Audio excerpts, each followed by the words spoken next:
because we lived in the city as a little kid. Then we went to Carlton. Then we went to Burnley. Then we went to Fitzroy. Oh my God! Then everything. we went to East Brunswick, and then we went to Coburg, and then we went to Preston.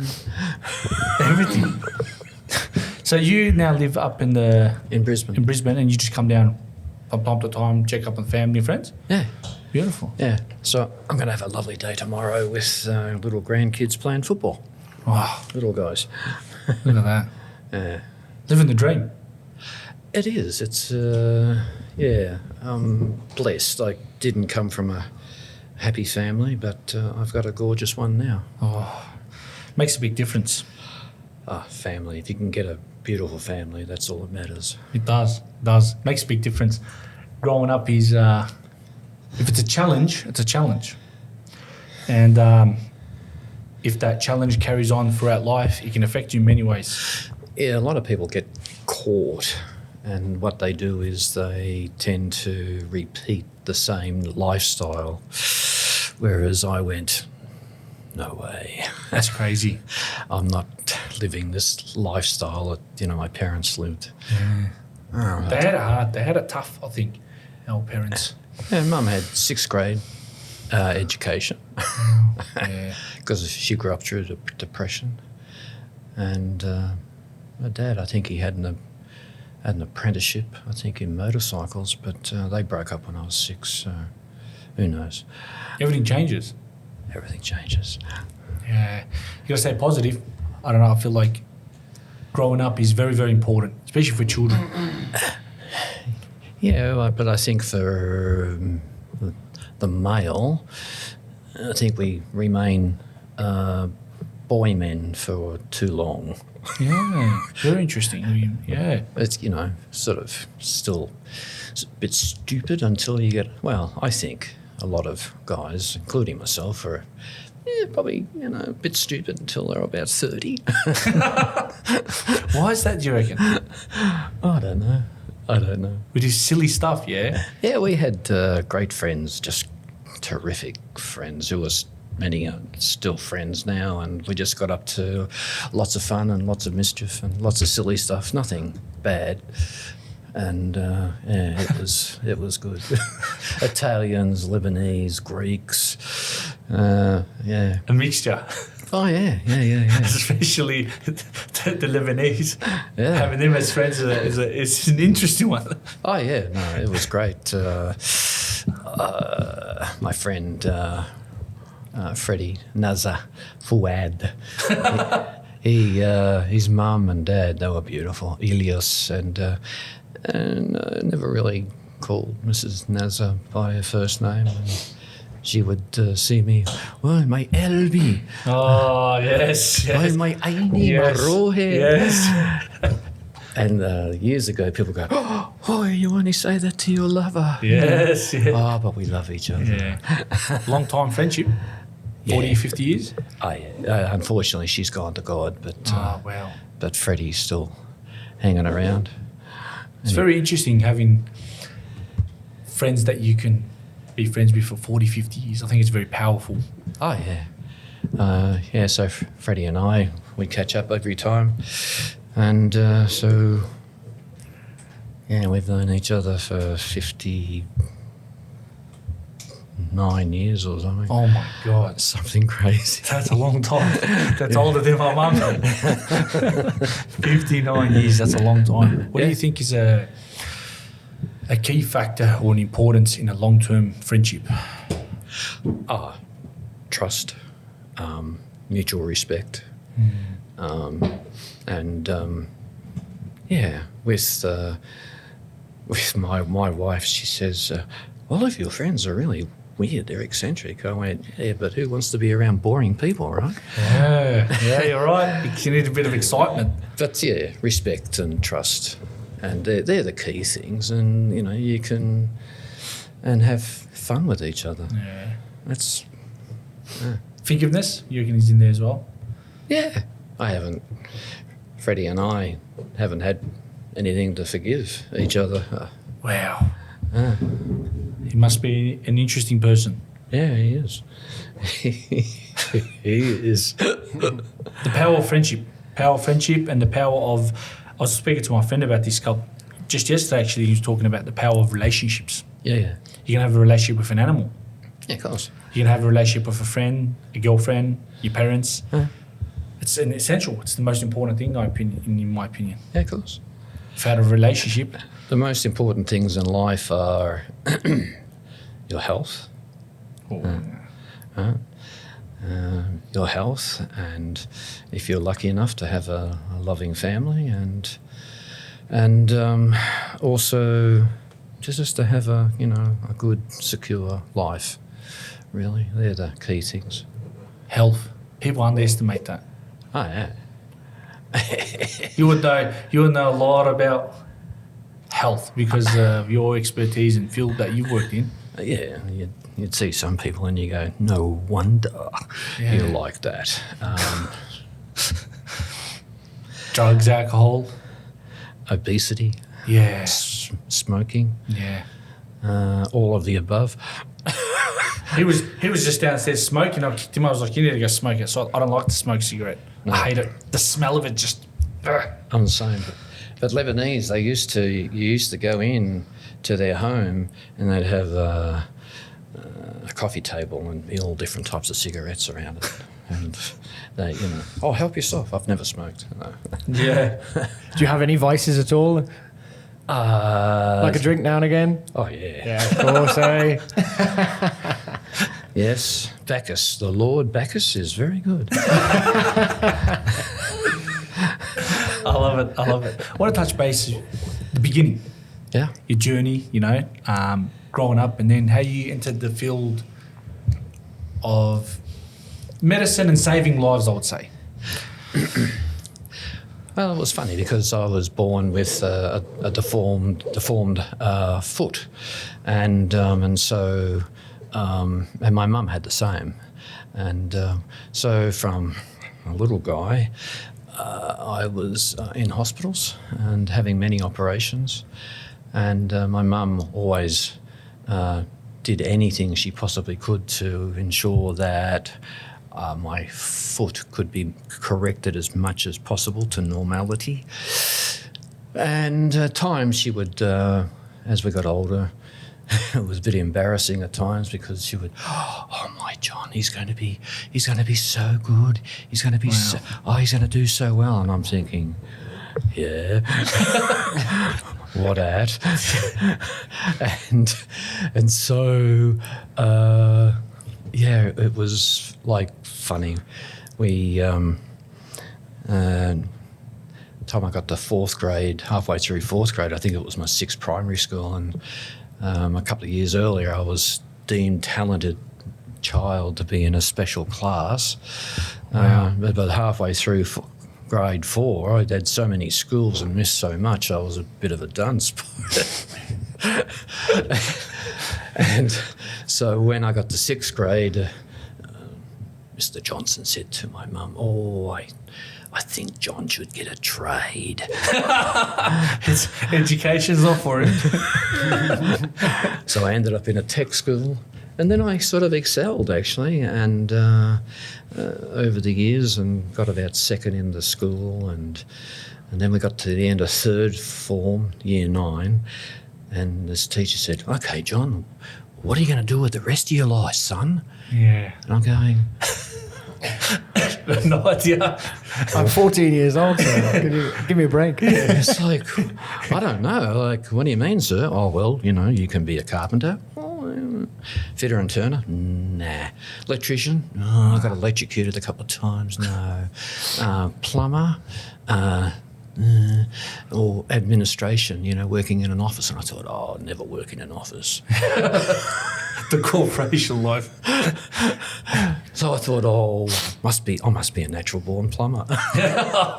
So I did 2 years of school with plumbing technician course, which could have been I could have been a quantity surveyor, or I could have been an architect with the end of the qualification, And I got employed by this fella in Rosanna, and he thought he had Einstein because I'd done it year 11. Wow. And all the kids who did apprenticeships left at year 10.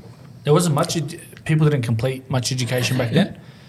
Well, if it was tech school, it was all about getting an apprenticeship. Yeah. Trade. Yeah, so he thought he got Einstein. Sadly, he was wrong. So I thought, okay, what am I going to do now? So then I got a clerical job with a customs clearing agent, and then I thought I've got to be good at something. Then I was a temporary delivery van person. Oh my God. Then I went back to working for a customs clearance agent, and that was before computers, and they expected you to be able to memorise all of these custom codes for every different item. My head doesn't work that way. They liked me, luckily, and they said, well, maybe you should, work down at the wharf office. And I worked down there, became manager and for customs clearance, and I was actually good at that, but it was like, nah. What else am I going to do? So many jobs and things you've had. Oh, then I'd been chasing this girl for ages, and then she was going on a cruise on the Fair Star, and then I thought, oh, okay. And anyway, I thought, I'm going on that. I'll surprise her. So I took out a loan and went and surprised her. She wasn't impressed. She can't run away. She's not on a boat. She can't run away. And I got into a lot of the shows, and the assistant cruise director wasn't all that flash. I got back, and a wonderful friend, he was like a mentor to me, and he said, why don't you apply? I thought, oh, no.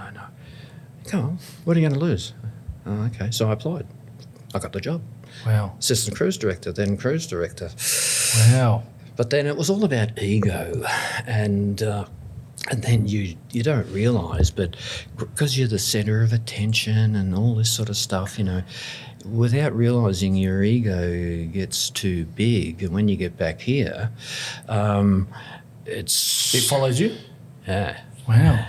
And then luckily I had an Iraqi friend who said to me one day, expletive deleted, who the hell do you think you are? Oh, he gave it to you. He just told you. Yeah. Broke down. What's with the ego? I don't know what I'm going to do. What am I going to do? I've got to be good at something. And I was lucky in that the man who talked me into applying for the cruise director job, he got me interested in first aid. He was quite a character. He'd done motocross,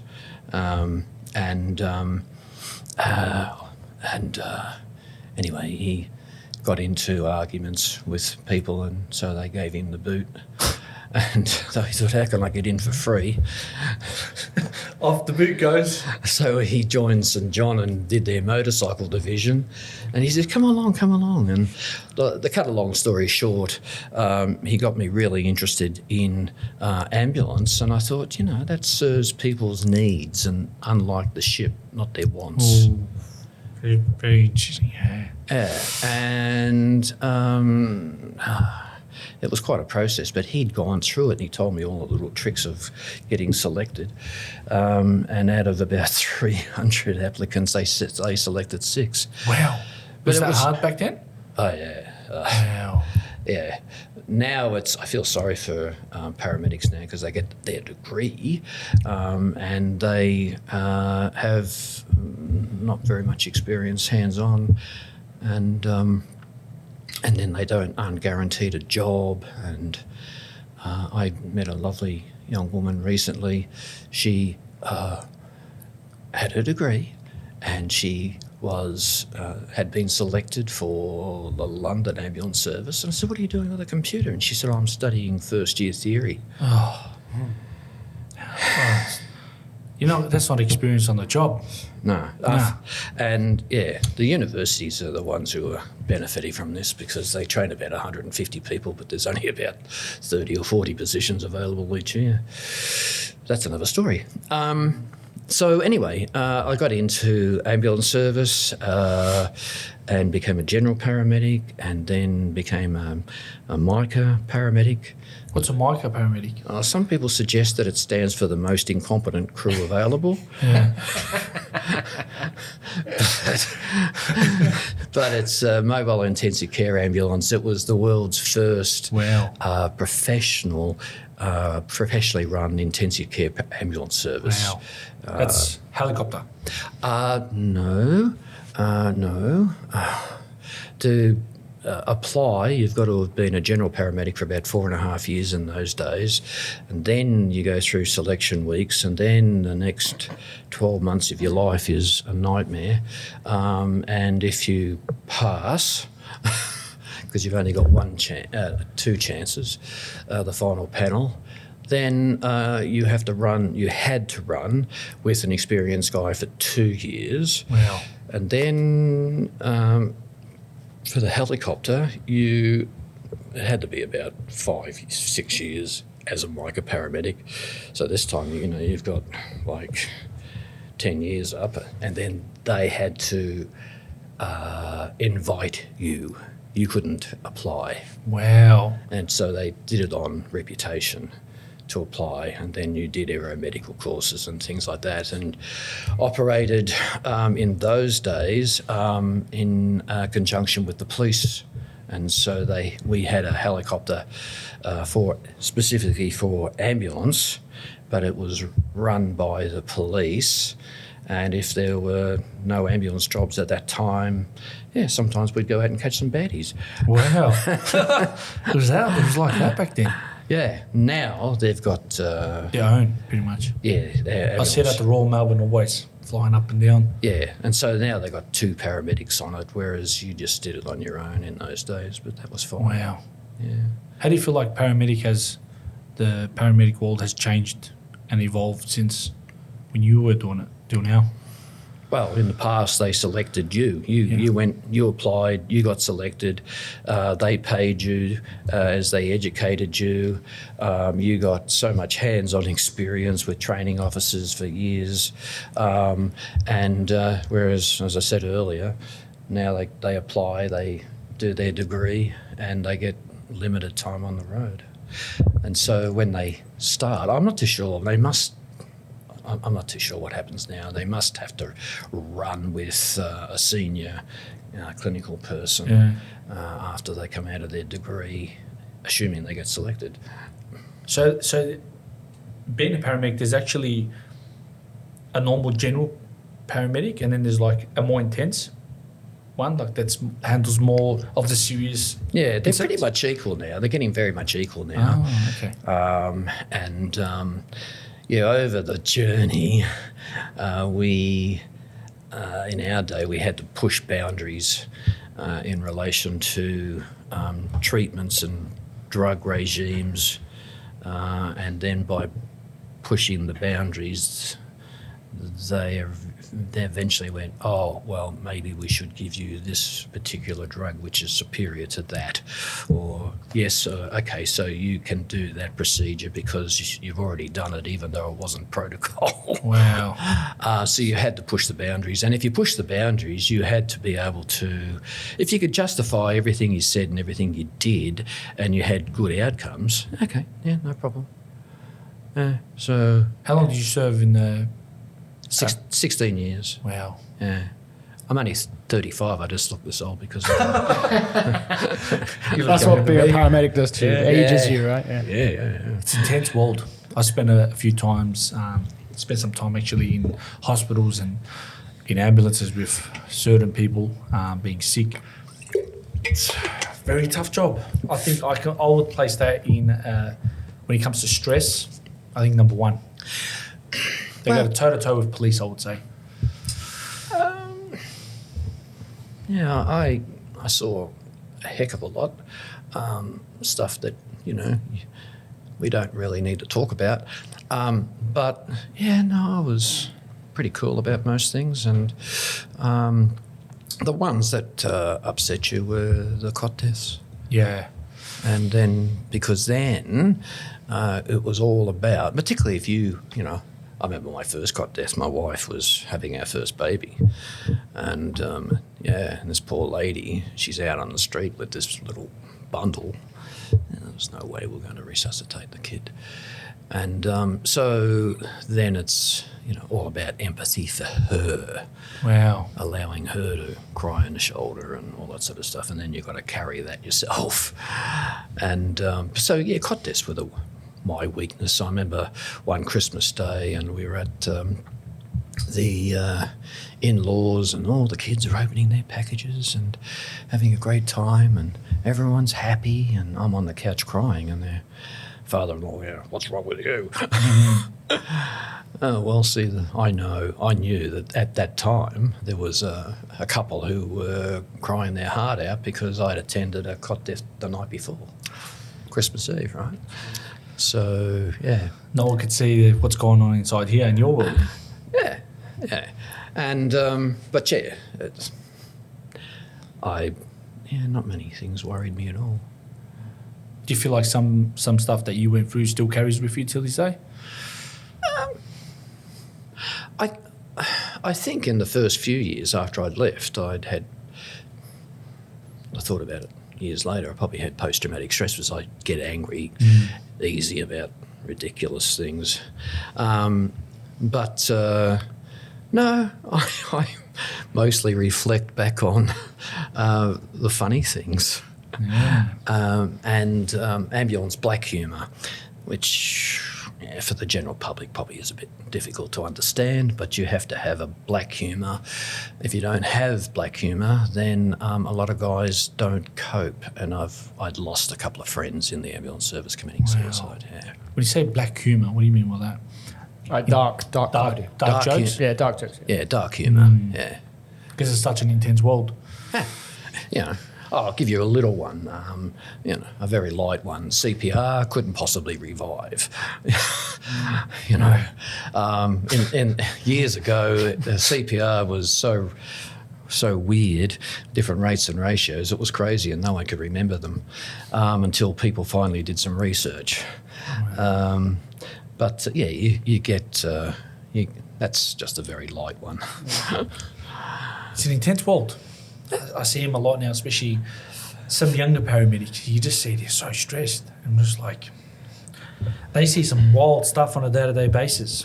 Yeah, look, in when I was in the service, I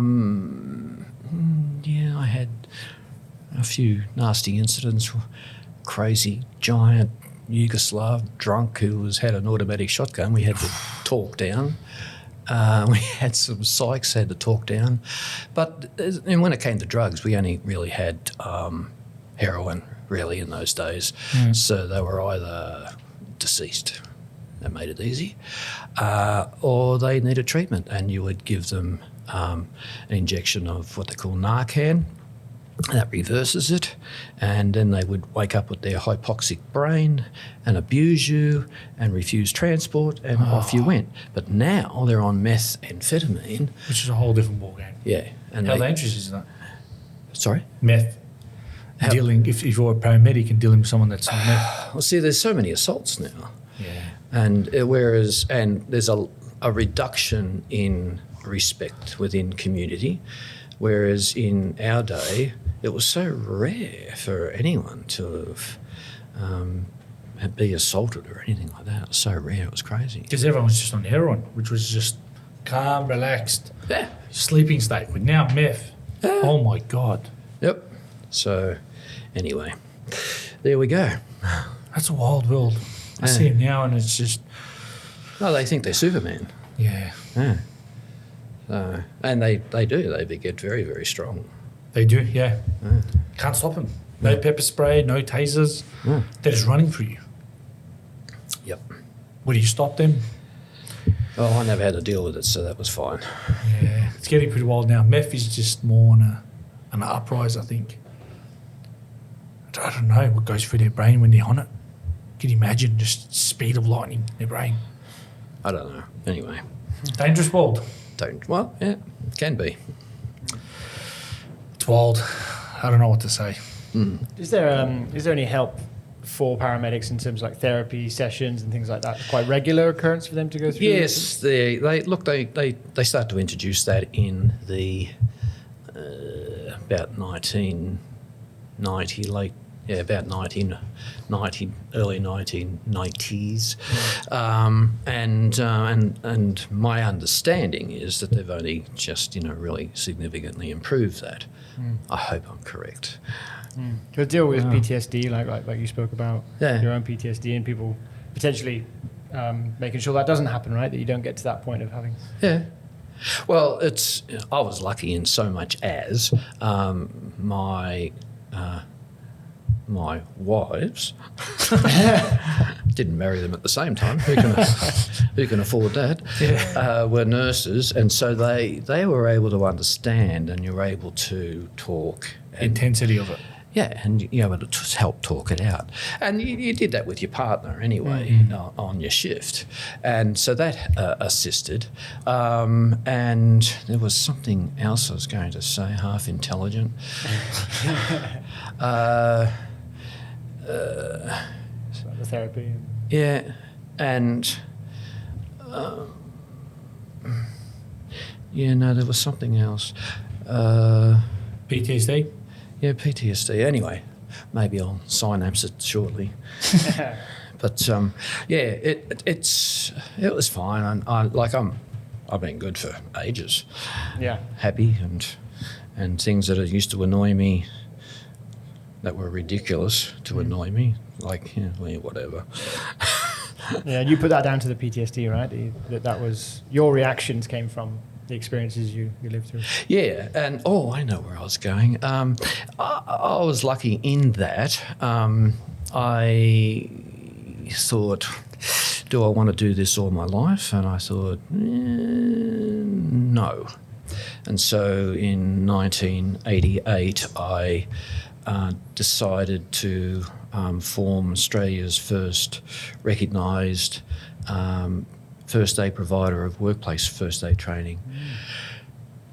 So it's pretty much training in all workplaces? Yeah, and then for the next 6 years, while I was still working on the helicopter, I kept on building the business until I could go full time. So, and at the end, I got a really nasty car accident, and this guy was trapped, and the SES were taking ages to get him out, and there was no blame on them, and I just knew he was going to die.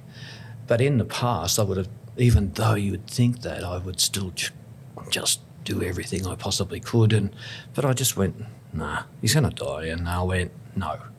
Because I always promised myself that once I'd got to a level where my level of empathy started to do that, it was time to go. Yeah. And then I went, I'm leaving. Yeah. Wow, yeah. And that's after 16 years. Yeah. So How long did you serve in the helicopter ambulance? 4. 4 years. Yeah. Big difference between helicopter. Massive difference. Massive. They're sicker. Yeah, it's usually for more extreme cases, right? With the More extreme cases, and sometimes you have to play God. So if you get to a multiple casualty situation in a more remote area of the state, you've got to assess who is the most salvageable. And don't go on a motive. So, for example, you've got a child who's gone through the windscreen because these idiots didn't use seatbelts, and you think, you're going for the child first. No. you have to make an assessment of that patient as to their survivability, where you are at that time, what your flight path is, time frame back to Melbourne to a major receiving hospital, and then back to a little tiny hospital like in Seymour that's in those days was only operated by GPs. Oh my God. And so you go, no, we're not taking the child back. We're taking this patient because this patient is more salvageable, and then your crew, your police crew go, yeah, but it's a baby. I can understand that, guys, but this baby is going to die. Yeah, it's not going to make it, and so yeah, you made decisions like that, and my conscience was clear on it because I assessed who was more salvageable. And then you come back for someone else and maybe meet an ambulance on the middle of the Hume Highway where they just do that on the Hume Highway and you land on the highway and you transfer the next patient out. Yeah. That's crazy. Tense moments, especially when you're playing with lives and who's going. How much does that affect you in that moment there? Well, by that stage, I mean, you've been in the job for 12, 13, 14 years, right? Yeah. No emotions? No, it's sad. I mean, obviously, but no, you've got to work out who is going to live, who's got the best chance of survival. Is there a hierarchy, within those paramedics? Like when you arrive on the job, say if you're the most senior, you would make that decision? Yes. And then, yes. Yeah. Particularly in the bush. Anyway. Very intense. Because I see them always, the paramedics, there's always the students that are upcoming, and then you've got the really experienced ones where they come in and they calm the situation down, and I'm just like, wow, you know what you're doing. Like, you're on the point. He's talking to me, he's relaxed, it's all good, we're going to sort this out, we're going to do this. And everything's just flowing. Yeah, it's, there was a poem or someone had said, when you can keep your mind together when everyone else is losing theirs, and then you've got to control people. You go into someone's house, you've got to control the people in their home. Be a man, my son. Right? Rudyard Kipling. Yeah, it's a poem, Kipling. Yes, Kipling, yeah. And so, you get used to controlling an uncontrolled environment. And how do you do that? Is it just by certain words or just the way you behave? Yeah, both. Yeah, both. One time, this is funny. One time it was pitch black, no moon, and we weren't that far away from here, and we had difficulty finding the number on the house, and anyway, my friend you swap. One day you drive and next day you're in charge of the treatment and the driver assists you. And he said, oh, this is the place. So, okay, so I got out, went around the back, got my gear, and I went up to the house. I thought, the door's locked. They closed the door on me. And I had all this gear. And so I just went, kick on the door. Who is it? Oh, it's Father Christmas. It's the paramedics. It's the ambulance. Who? Ambulance. Oh, I walk in, go in, put my gear down. Mate, turn the TV off, will you? Where's the patient and where's my mate? He goes, what patient and what mate? Oh, it's the wrong house. This is 22, isn't it? No, 22 is next door. Oh, okay. Why did he let you in? Why did he let you in to begin with? Because you said your ambulance. Yeah. Because I was using an authoritative tone, and when I came in, I controlled them and got them to turn the TV off and everything. I love the part where he walked in, he's like, turn the TV off. It's like, who are you? What are you doing in my house? That's pretty interesting. My mate says, where have you been? Oh, it's a long story. And that neighbour was just still in shock. Probably. Probably still telling the story now. They missed the TV show anyway. They missed the rest of it. Yeah. Does that happen? Has that happened often with you? No, it's the only time. The only time. After that, we learned a lesson. That's crazy. That's so interesting. Back then, it would have been dark as well and no lights. No, it was. It was really moonless night and no real numbers. And anyway, I had one with me and my brother had a car crash back when we were kids. I was 15, he was 17. I think we were very young. He picked me up from a birthday party and we're driving home.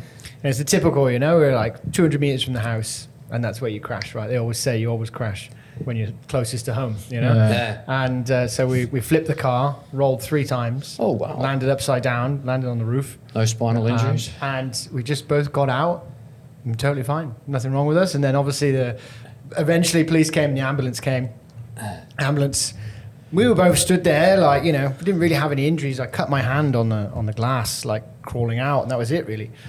But I don't know, maybe it was just miscommunication. We were in France, and they just put me in they strapped me in and started chopping my trousers off and everything. I'm like, I'm fine. And my brother was complaining about a bad neck, and they made him sit in the ambulance without a seatbelt on the pull-out chair. Wow. And he just rode in the ambulance when he was the one complaining.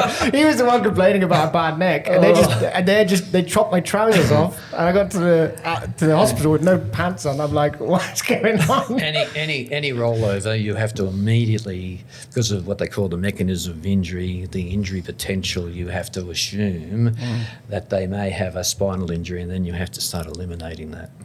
Yeah, wow. Of course, yeah. So but for my brother, who was the one driving. They just sat him down and without a seatbelt on, just drove to the hospital. And it was in France. I remember it. The policeman comes up when we're sat in the ambulance, and he's smoking a cigarette. And he goes, "What happened?" I'm like, I tried to explain that we were driving. We flipped. He goes, just flicked the cigarette out, stamped that, went, "All right," and just walked away. Didn't breathalyze us. Didn't breathalyze my brother.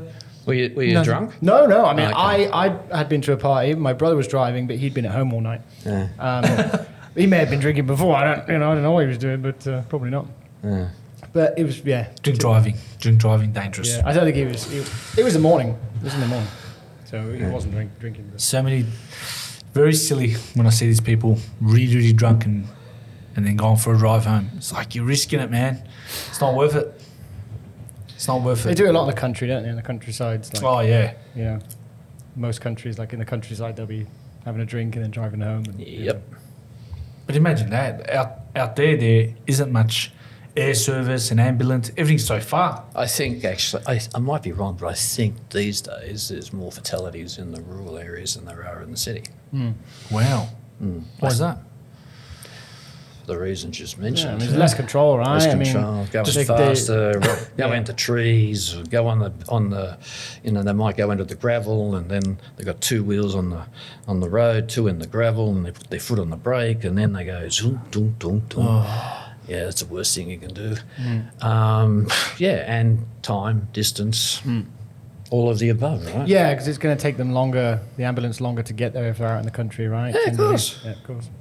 So once you realise this is it for me, starting to catch up, starting to really affect me, what was on from there? I then went full-time with the company that I started, which originally was called Australian First Aid.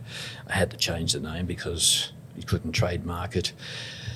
And people did variations on Australian First Aid and tapping into our SEO. So then we got a name that it wasn't actually a name, it was just something we made up and we trademarked it. But anyway, so we went full time on... and that's the company now, yeah? Yeah, that's the company now. And so we went full time, just primarily in first aid training, but I believed that turning negatives into positives, and so we had some difficulty with suppliers with CPR mannequins and things like that, and I went, okay, to hell with you. And so I got a distributorship with a national distributorship for one particular brand from the US, and then it just grew from there. So now, these days, training is 1/3 of our business, and we have probably the widest range of first aid training in the country, and including fire warden, extinguisher, mental health. How important is it to learn first aid? Oh, exceptionally important. What we did was one of the reasons I went to start my own first aid company was because it was only volunteer organisations that were undertaking training, and a lot of their training. And it wasn't their fault. It's just that it's volunteers who have learned first aid and done some things on weekends. They were teaching so much by the book, and there's a lot of things that actually don't go by the book. And so we implemented things within our course that simplified things and gave people a more realistic approach to managing. And so, for example, the humerus, the upper arm, there's not too much humour in a fractured humerus. But what the book says is, you should put the arm up here and put this particular sling on. And in my career, I only ever had one patient. I thought it was a miracle, and ironically, it was a cute little nun. I could get it up to there because you like this fracture, quite often you can only get it to there. Yeah. So the key things are immobilisation, comfort, and you need to really simplify things for people, and so To understand. Yeah, and over the journey, we've created a number of firsts that have made things easier for people to learn or to access emergency instructions. But and the other part is we've got 2/3 now is we have the widest range of first aid, rescue, nursing, medical training aids, emergency first aid references from very advanced to the very, very simple defibrillators, first aid kits. It's like Everything. Yes. Yeah. Wow. And what are you mainly supplying? GPs or hospitals? A lot of universities and a lot of first aid providers. So so in 1988, Australian First Aid, now Livcorp, was the first recognised private provider. Wow. But there's about 2,000 registered training organisations now that have first aid under their scope of registration.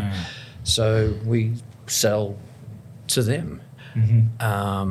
Universities, rescue organisations, workplaces. Everything. Yeah. So you recommend pretty much every person go learn CPR and first aid? Yes, because as I said earlier, the most important thing in your life is your life itself.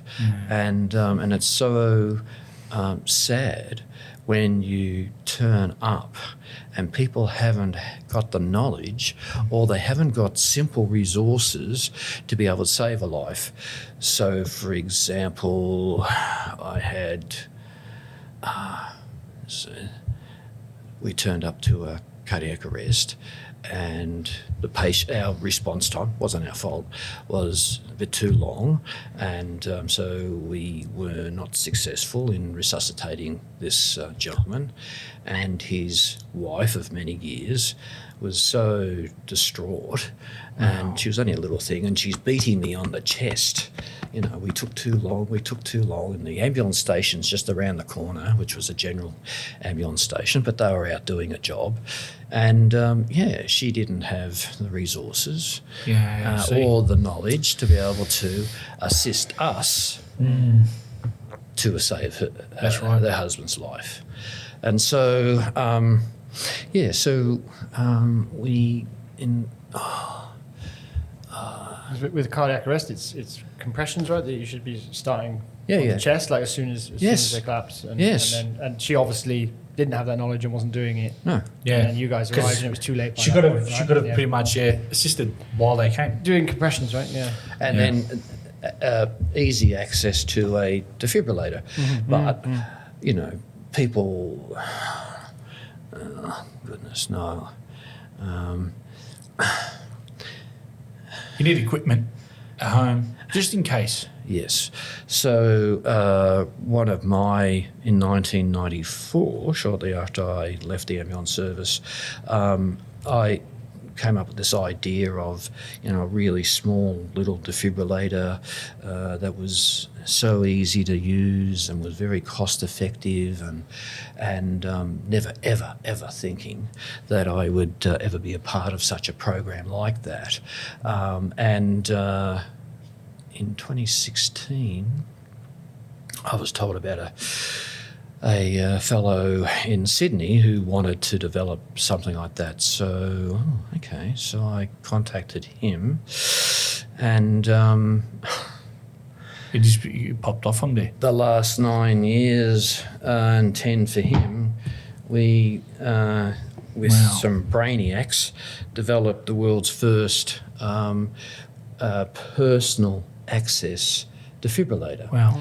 And Can you explain a little bit about this? Yeah, it looks interesting. Is this it? The cell AED? yeah, cell aid, yeah. And it's for infants, excuse me, infants, children, adults, right? Okay. And it's really, really complicated. This is just the dummy. That's what it looks like when it's out of the packaging. And all you do is snap it in half, peel off the back, put it on, and it tells you what to do.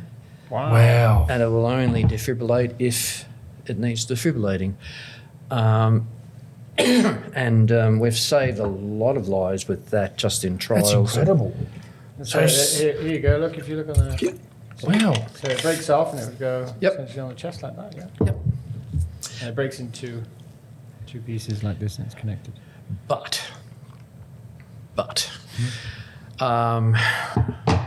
over the last 3 years, this is the tragedy of it, over the last 3 years, we have had to, excuse me, I'm getting a bit of asthma.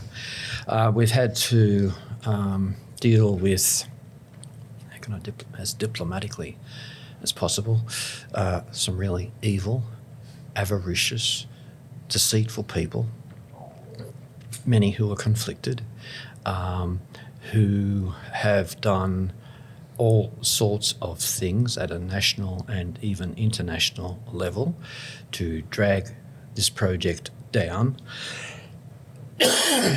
And recently, we've had that project has had to go into voluntary administration. That's crazy. Oh, wow. That's ridiculous. And This is saving lives. How could anybody go to war or try to take this down or interfere in any sort? And then as far as the future made in Australia policy, it's a joke because for tenders and things like that, Western Australia, South Australia, Victoria, New South Wales have not supported it, and they've supported big, cumbersome units that are 3 to 4 times more expensive. And when you consider that 80% or thereabouts of cardiac arrests occur in the home, and no one has a big defibrillator. That's right. They are. Majority of them, yeah. Right? Of course, yeah. And that for every minute you lose without defibrillation, you lose 10% probability of survival. Wow. Every minute, 10%. Yeah, that's crazy. You can extend it out, with good compressions, but that's still only about 20% efficiency. And ambulance response times usually exceed 10 minutes. That's right, yeah. Yeah. So you become an expert at saying, I'm very sorry, but your husband, your wife, your son, your friend didn't respond to our treatment. I can't And believe. if you're carrying one of these in your handbag, in your purse, in your backpack, Look how you simple know, and small like it how is. easy is that? Yep. You know, And you can get a bracket and put it on your refrigerator. That's it. Put it in your kit. so would you be moving to have these made in Australia? Is that a possibility, or is that too expensive to have them? Is that the manufacturing issue? Is that what No, they're made in Sydney, they're made in Sydney, right? in Riverwood in Sydney. I just can't believe that anybody would try to bring down a project like this. It's crazy. There's a It's so simple, so small, and level of human being that is out there that I'd never experienced before, but I can't say anything more about it at this time. That's Is it crazy. politically driven then? It's or more politics and money? Money, Yeah, okay, yeah. There you go. It's crazy. Because he's right. I would say about 80% of them happen at home. Well, Yeah. get yours now, guys. It's on offer. There you go. No, you can't get them now. And Oh, right. Wow. Oh, they're So- sold out. They are sold well, out. at the moment, until they work out who's going to take it over, if anyone. The other thing is, the other tragedy is that you'll see ambulance statistics and they'll say, oh, we got 10, 15% resuscitation, successful resuscitation outcomes. And Victoria's world leader, but nevertheless, they're the ones that were resuscitated either in the home or in the back of the ambulance. But the true survival rate is survival to hospital discharge, Yeah. which is 5%. Wow. Right? So 95% don't make it under the current system. Now, you've got people out there who'll say, oh, you need more public access defibrillators, da-da-da, more No. Numerous studies have shown that only 1.3% get used in a home. Wow. That's incredible. And I could go on and on and on about the subject, but I won't. So, yeah. So that was one thing. 2003, we developed the world's first customised e-learning theory training and assessment system. Okay. Had to learn DOS. It's like Martian. It's a lot more sophisticated now. Then we, I don't know, what have we done? We've Tell me about the books. You've also written some books, you said? Yeah, the books have done exceptionally well. This book here has done over 1 million copies, Wow. and you don't find it in bookstores. Emergency first aid. Yeah, it's in its 22nd edition. And what we did with our books, about 2015, I wanted to make learning easier. And so we added QR codes into them. Wow. And then people were going, what's a QR code? Oh, I see it. Yes, right on the bottom. And it was that. There wasn't many things that came out of the lockdowns, but one of the things was that people now, well and truly, know what a QR code is. Yeah, scan it with your phone. And so you scan it, the code. Yes, you've got all this written material, but you scan it, and it covers all learning modalities. So visual, Wow. audio, and written, all in the one video. Incredible. And so some of them, like Burns, is a 20-second video. I've got to keep it simple. Yeah. And then there's advanced ones. So would you say this is for your average person and this is for more advanced? Or That's for people doing a first aid course. Yep. For people in the home, you need something like, okay, so we've sold over 1 million copies of that over the years. Yeah. Nice, yeah, good. But, it's useless in an emergency. It's a learner guide. Yes. Right? Okay. And so what you need is something very, very simple. You've got to really use KISS principles. And so what I did was, and this is based on the app, so if you go to, so we mentioned Burns, and so they're all just little points, Okay. What to do? all little dot points, not masses of paragraphs. It's actually hard to write, to keep it that simple. And then if you scan it, it'll give you that little video. That's incredible. It's only 20 seconds. Wow. And they are the simplest books. What to do when choking, diabetics. And these were the world's first smart first aid books. Wow. Yeah. So there's about, 9 titles that I've done, and Saved a lot of people around the world. who knows? I don't know. Someone around the world's got that book and he's just following instructions right now, right this minute. Well, the app was, we built the app on this book and First Aid Fast. But how we did it was it automatically adjusts to wherever you are in the world. Ooh. So there are so many emergency numbers around the world different. And so it will automatically adjust to your location, the emergency number for that location. It will automatically adjust to the venomous bites and stings for that location. Wow. So, here, if you get bitten by a poisonous snake, it's a pressure bandage. But in the US, it's different because the snakes there cause immediate sort of tissue damage. It's different. And of course, then you've got, jellyfish and all sorts of things. And it was interesting. And also it will give you the nearest hospital or medical facility. Wow.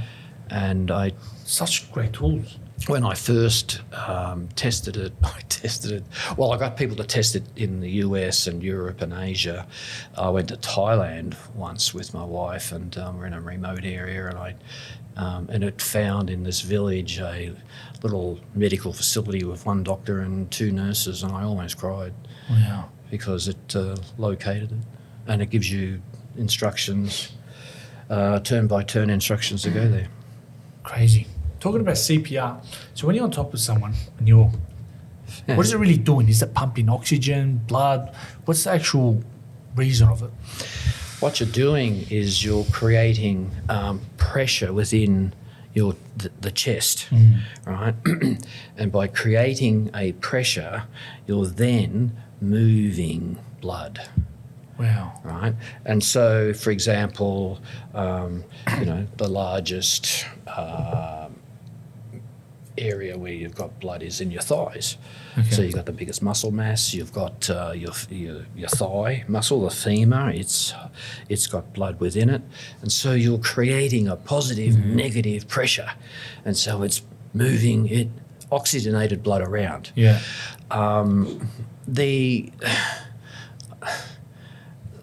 There was a great man in the Sava Medical Center in the US in the early 1990s, and he decided that, look, CPR had all different rates and ratios, whether it was one person, two person, whether it was a child. People never remembered it, and so he thought, let's do some research. And so he did porcine studies and studies on some homeless dogs, and found with the pigs that one group where they had the patient, what they call intubated, it's a tube that goes into the trachea, and they were giving those pigs 17% oxygen, which is what you breathe out. You breathe in 21, you breathe out 17. And then they had the second group, and they just kept their airway nothing. They just kept it open. They just did compressions, right? And so this lot had ventilation and compressions, and this lot just had compressions. And they found that after 15 minutes, they were able to revert both groups. Wow. And then within 24 hours, they had vets who deemed them to be neurologically normal. How they do that, I don't know. But that's crazy. And so but then, the resuscitation councils were still very slow at changing. So for a witness cardiac arrest in particular for the general public, it's better just to start on doing compressions, because what you're doing is not only are you circulating blood around your body, but you're increasing the blood flow to your heart. Yeah. Right. And so when you stop, you lose that pressure, particularly for your heart. So it's do it 100 at a rate of about 100, 120 until the paramedics hopefully arrive in time. Yeah. So once you're on top of them, you just keep going until the paramedics come around. Yeah. It's pretty crazy. How just such a little system tough place. I've been there once on top of someone, and pretty rough place to be. Pretty rough position, spot, because you don't know what's going on for your mind. They're telling you what to do. Did you know the person? Yeah. That's different. That's personal. Yeah. Right? That's personal. Whereas when you turn up, it's not personal. It's someone else. You don't know them. Yeah. I remember I asked someone in intensive care, and I was telling the nurse, she was looking after someone there, pretty intense. He had slit his throat. And I was like, don't you sometimes get feelings or sad or emotions connected? And she goes, not really. No. Because we don't know the people. That's right. You don't know. Yeah. When you know them, that is different. It affects you differently. Oh, yeah. It's just, I don't know what it is, but it's like a grief. Yeah, of course. Everything. Yeah, you don't want to lose that person, Yeah. right? Because you're thinking all about You got resuscitating, don't leave and don't go, but it's just like... And what was the outcome? Positive. Really? Positive, yeah. How old? 32. Oh, nice. Yeah. Nice. It was a lot of bruises, but who cares? it was a tough one. Cognitively okay? Yeah. A little bit of an effect, but not much. But got better over time? Yeah. It was an intense moment. Paramedics came, fire brigade came as well. They had a crack. Yeah. They took over and they were very happy because she was taking me through step by step on the phone what to do. Yeah. I've said for many years, one of the best feelings in life is knowing that you've saved a life. Yeah. You can't buy that feeling. Yeah. You can only earn it. Yeah. You can only earn it. Yeah. And you've earned it. Very good. Yeah, it was a good feeling. Yeah. It's a good feeling. I look back at it now and I say, holy crap, Yeah. I was in that moment there. Yeah. You know what I mean? Because you're looking at the person and you're talking to them, stay with me. And they're not staying with you, but you keep going. Oh, you did the Hollywood thing. Stay with me. Yeah. It was Stay it with was a full blown moment. And then when the paramedics came in and the fire brigade, and I was in shock. Yeah. And she's like, "You good?" I'm like, "Yeah." If I wasn't, mine was gone. Yeah, of course. It was, when you see those Hollywood, the TV shows, Stay with paramedics me. and stuff, what is that? Stay with me, Ahmad. I know it makes you laugh, right? It makes you Stay laugh. there. And the tears are coming out. Do you often spot sort of mistakes or things that that's stupid? I can't watch medical shows. You can't, yeah. And I actually, some years ago, I actually started to record some paramedic shows, and this is quite a while ago. And oh man, I'm yelling at the TV. Oh. And I rang a friend who was still in the ambulance service, and he was in charge of all clinicals. And I said, Bill, like, what the? And he goes, John, when you and I were on the road, we would do like heaps of cardiac arrests. Wow. I've done, I don't know, I never ever counted, but over the years I would have done hundreds, right? Whereas now, allegedly, because there's so many more ambulances and ambulance stations, allegedly the average is about 1.5 cardiac arrests a year that they attend. Wow. So How is that possible? Just because there's more paramedics around, so that drops the They can get around more quicker, faster. yeah, and so here I was yelling at the TV. I just deleted them all.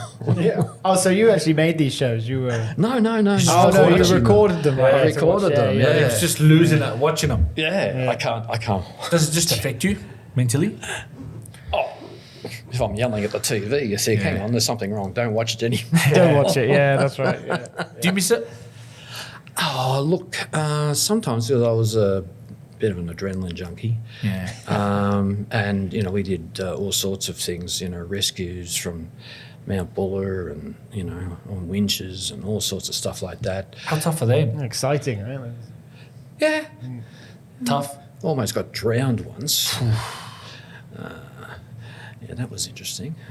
But no, it was fine. I remember going to Mount Buller once, and the police observer, who was also the winch operator, and he would help draw up drugs and stuff for you. He opened up the door, and I had my harness on and a big backpack and big strap between my legs with a what they call a Paragata rescue stretcher, and he looked out the door, looked at me, and started laughing. And then I looked out the door and went, whoa! It was like that. Wow. Well, okay, whatever. Here we go. It was fine. It was interesting. But yeah, he was just laughing. Oh, you've got to go out, I don't. Wow. So, You've had really, what are some of the hardest rescues you've done? Spots, Mount Buller, what else has been? Mount Buller was probably the, that was an interesting one.